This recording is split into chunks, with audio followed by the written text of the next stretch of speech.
In this video, I'm going to cover the story of the Derelict Bright Star, a wrecked ship that you can find randomly when exploring the galaxy. What was this ship doing? Why did it get destroyed? Let's find out. On the outskirts of Freestar Collective territory, Captain Steinbeck of the United Colonies Bright Star led his crew on a classified mission to collect data on the nearby Freestar fleet. For 2 years, he and his crew mapped the patrol routes of the fleet in order to find the best location to spy on the enemy.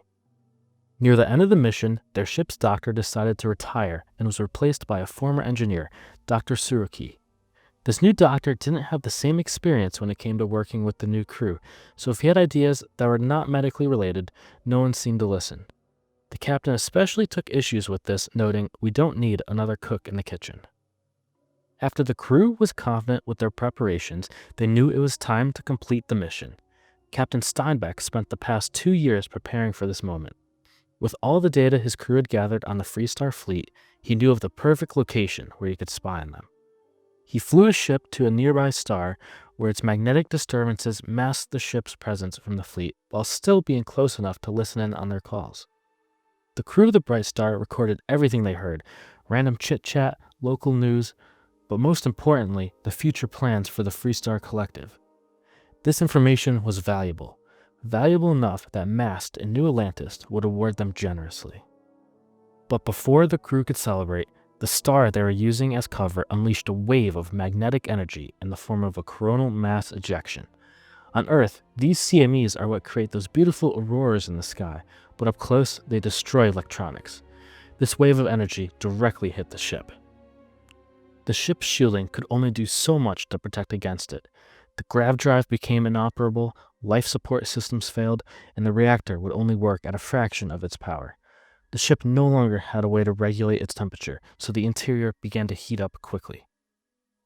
As the medical officer on board, Dr. Suruki knew that if nothing was done immediately, the crew would risk dehydration and heat exhaustion.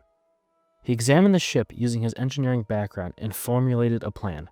Since the grav drive was broken, they had to rely on the engine alone to travel. They could not land on a planet since there is no shielding to protect it against its atmosphere.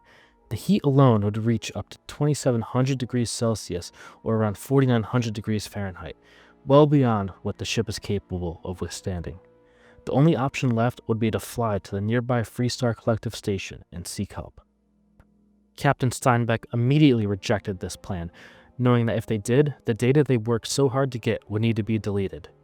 Even if they did delete the data, there's a chance the Freestar data recovery team would be able to piece together the reason why a United Colony ship was there in the first place.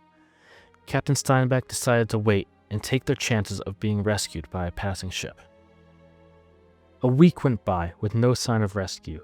During this time, the crew sat in excruciating heat, using as little water as they could. One of the crew members explained that she wished the captain would just go along with Dr. Suruki's plan. She no longer cared about the mission and only wanted to go home to see her husband and daughter one last time.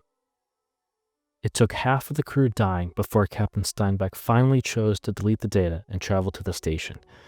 Dr. Suruki estimated that they only had a 5% chance of reaching the station and a 10% chance of getting rescued along the way. The captain blamed himself for not acting sooner, and the only thing left to do was hope a Freestar ship would find them in time. This is the last information that we know of what happened on the ship, since we're the ones to discover its fate. When we board the ship, we're met with heat so intense that even our best suits struggle to protect us from it. There, we find the corpses of all the crew members, including Captain Steinbeck and Dr. Suruki, as well as the terminal that once contained the mission data. Unfortunately, we do not know exactly what the data contained, only that it was worth risking the lives of everyone on board. This has been the story of the Derelict Bright Star that you can find randomly on your travels. Let me know down below what you think about this story and whatever other encounters you want me to cover next. But that is all for now. Thank you for watching. Peace.